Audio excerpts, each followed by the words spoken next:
마음이 따뜻해지는 노년의 사랑 이야기. 그 사람과 결혼한 지 딱 1년 만에 우리는 이별했습니다.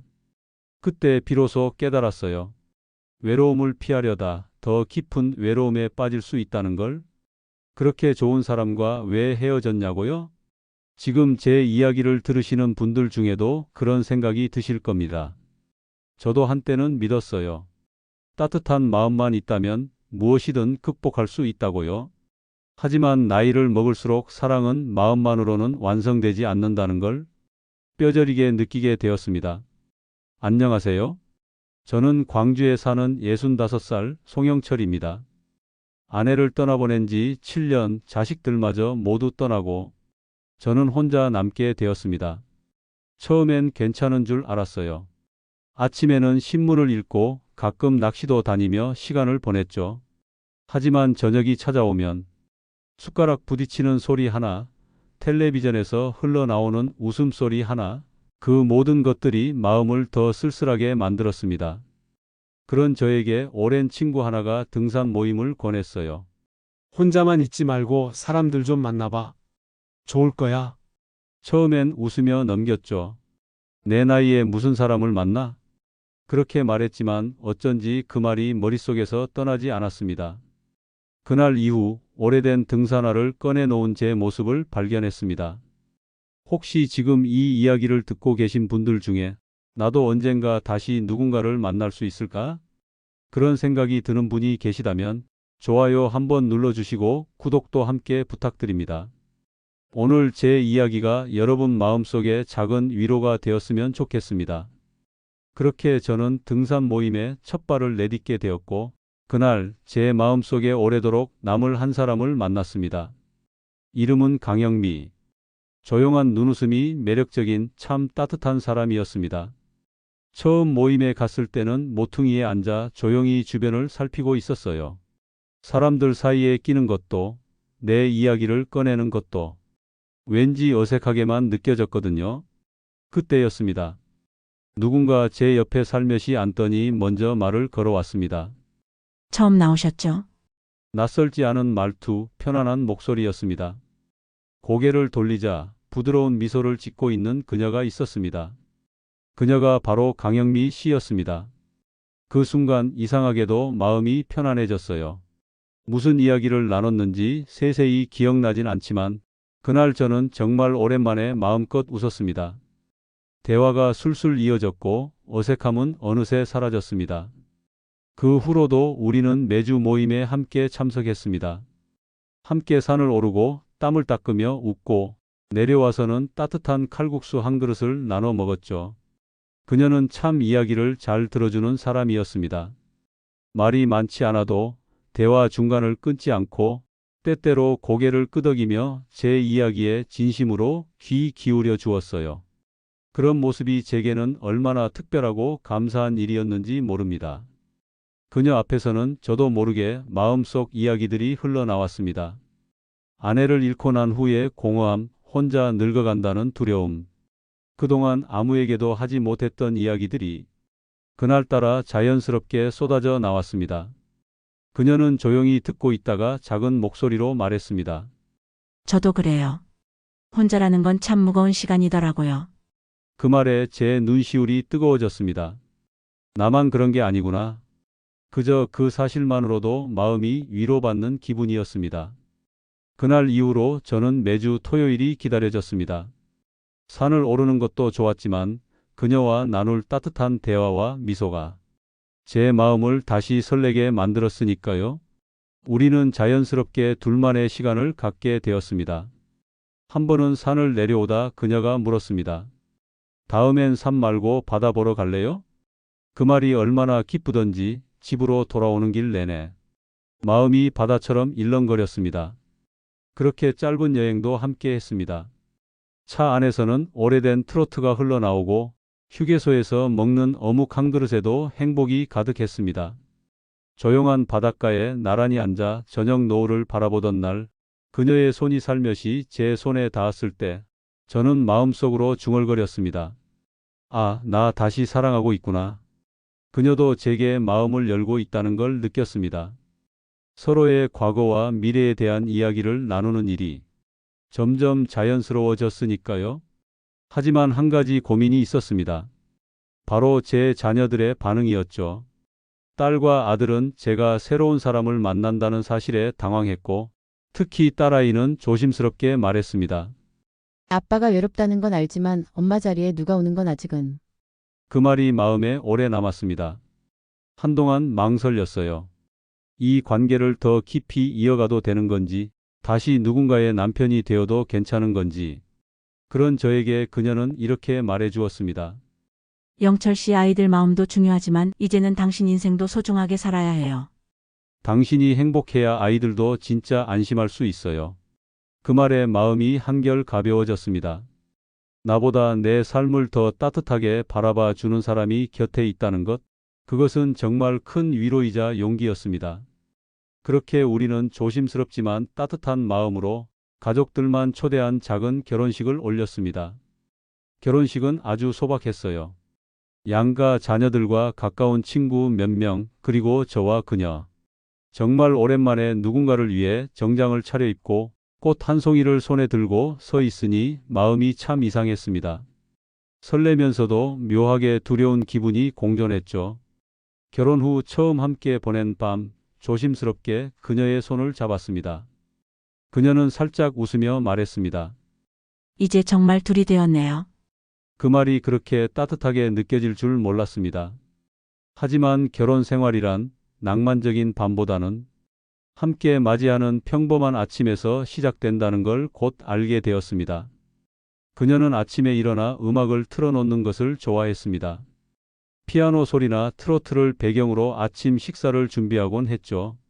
반면에 저는 조용히 신문을 보며 하루를 시작하는 사람이었습니다. 영철 씨 너무 조용하니까 혼자 사는 것 같아요. 그녀가 그렇게 말했을 때 저는 적잖이 당황했습니다. 제게는 당연했던 일상이 다른 사람에게는 외로움으로 느껴질 수 있다는 걸 처음 깨달았거든요. 식사 취향도 달랐습니다.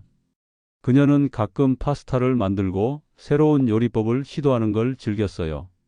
저는 된장찌개, 생선구이 같은 익숙한 한식을 선호했죠. 오늘은 내가 토마토 스튜 해볼까? 난 그냥 김치찌개면 좋은데. 이런 작은 차이들이 하나둘씩 쌓이기 시작했습니다. 처음에는 서로를 배려하며 넘어갔지만 시간이 지날수록 그건 이해가 아닌 인내로 변해갔습니다. 또한 제 자녀들과 그녀 사이의 거리감도 조금씩 커져가는 것을 느꼈습니다.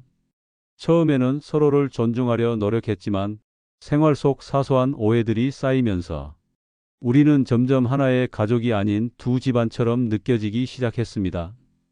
제가 생각했던 함께 산다는 것은 단순히 외로움을 나누는 일이었는데 실제로 겪어보니 그것만으로는 부족했습니다.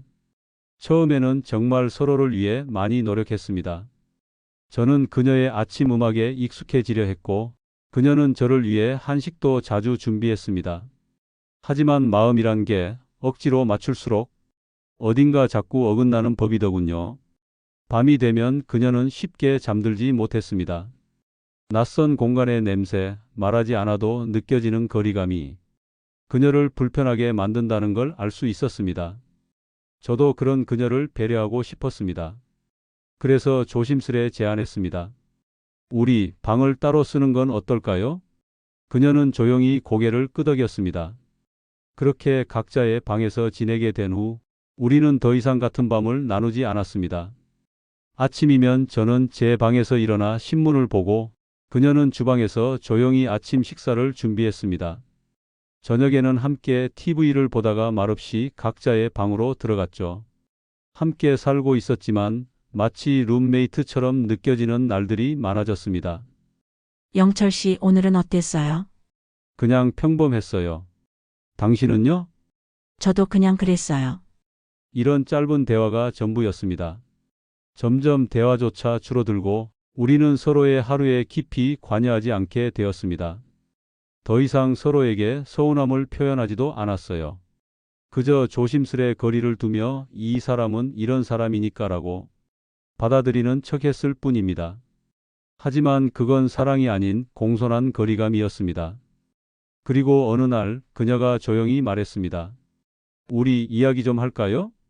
거실에 앉아 있는 그녀의 표정을 보는 순간 무슨 이야기가 나올지 짐작할 수 있었습니다. 그녀는 테이블에 앉아 있었고 저는 무릎 위에 책을 덮고 고개를 들었습니다. 서로의 눈빛만 봐도 알 수 있었어요. 오늘은 우리가 진심을 꺼내야 하는 날이라는 것을. 영철 씨, 정말 많이 노력했어요. 서로를 이해하려 했고 생활 패턴도 맞추려 했고 아이들 사이도 좋게 만들려 했죠. 그런데 지금은 솔직히 저도 제 한계를 느껴요. 저는 고개를 끄덕였습니다. 그녀의 말에 반박할 것이 하나도 없었습니다. 오히려 제가 먼저 해야 할 말이었는지도 모릅니다. 나도 너무 애썼다는 생각이 들어요. 서로 배려하느라 정작 우리 자신을 잃어버린 것 같아요. 그날 밤 우리는 진심으로 대화를 나눴습니다. 서운했던 순간들, 이해받지 못했다고 느꼈던 시간들, 행복했지만 점점 불편해진 우리의 관계. 모든 것을 꺼내놓으니 오히려 마음이 편안해졌습니다. 처음엔 좋았죠. 정말로 이 사람이면 함께 늙어가도 괜찮겠다 싶었어요. 나도요. 영미 씨를 처음 만났던 날, 산 아래 벤치에 앉아 함께 컵라면 먹던 그 순간이 아직도 생생해요. 하지만 우리 조금은 서둘렀던 걸까요? 그녀는 잠시 창밖을 바라보다 말했습니다. 아니요. 서두른 건 아니었어요. 그냥 우리 사이의 차이가 생각보다 컸던 거죠. 저는 조용히 미소 지었습니다. 그 말이 정확히 맞는 것 같았습니다. 그녀는 다음 날 아침 조용히 짐을 쌌습니다. 단 하나의 여행 가방에 우리의 1년이 담겨 있었죠. 현관 앞에서 마지막으로 그녀에게 말했습니다. 영미 씨, 정말 고마웠어요. 당신 덕분에 내가 다시 웃을 수 있었어요. 그녀는 눈시울을 붉히며 대답했습니다. 영철 씨도요. 절대 잊지 못할 거예요. 당신의 진심, 따뜻했던 말투, 혼자 있던 제 마음을 안아준 그 시간들. 우리는 말없이 서로를 바라보며 미소 지었습니다. 그게 마지막이었습니다. 그녀가 떠난 후 처음 며칠은 무척 힘들었습니다. 냉장고 안에는 두 사람분의 식재료가 그대로 남아 있었고 화장대 위에는 그녀가 두고 간 머리끈 하나가 놓여 있었습니다. 밤이면 잠이 오지 않았고 그녀가 즐겨 듣던 피아노 선율이 귓가에 맴돌았습니다. 문득 이런 생각이 들곤 했습니다. 내가 조금만 더 이해했더라면, 조금만 더 맞춰봤다면 달라졌을까? 창가에 앉아 멍하니 밖을 바라보며 혼잣말을 했습니다. 그 사람 참 좋은 사람이었는데 내가 놓친 걸까? 자책도 했고 후회도 했습니다. 혼자서 밥을 차리고 혼자서 설거지를 하면서 이제는 혼자 있는 게 익숙할 줄 알았는데 한번 함께를 경험하고 나니 이 고요함이 전보다 더 깊게 다가왔습니다. 하지만 시간은 참 신기한 약입니다. 매일 반복되는 일상 속에서 아주 천천히 조금씩 제 마음도 회복되기 시작했습니다. 아침이면 변함없이 산책을 나갔고 예전에 다니던 낚시터에도 다시 발길을 옮겼습니다. 그녀와 함께 갔던 장소들이 처음에는 아팠지만 시간이 지나니 오히려 위로가 되었습니다. 지리산 근처 그 조용한 찻집, 창가에 앉아 혼자 커피를 마시며 생각했습니다. 사랑이란 결국 누군가를 품는 일이기도 하지만 때로는 놓아주는 용기이기도 하구나. 그녀를 원망하지 않았고 저 자신에게도 이제는 좀 더 너그러워졌습니다. 그 시간을 함께 했다는 것만으로도 충분히 감사했습니다. 이상하게도 하루를 채우는 일들은 예전과 크게 다르지 않았습니다. 혼자 아침을 준비하고 신문을 읽고 산책을 나가고 가끔 낚시터에 들러 조용히 시간을 보냈습니다.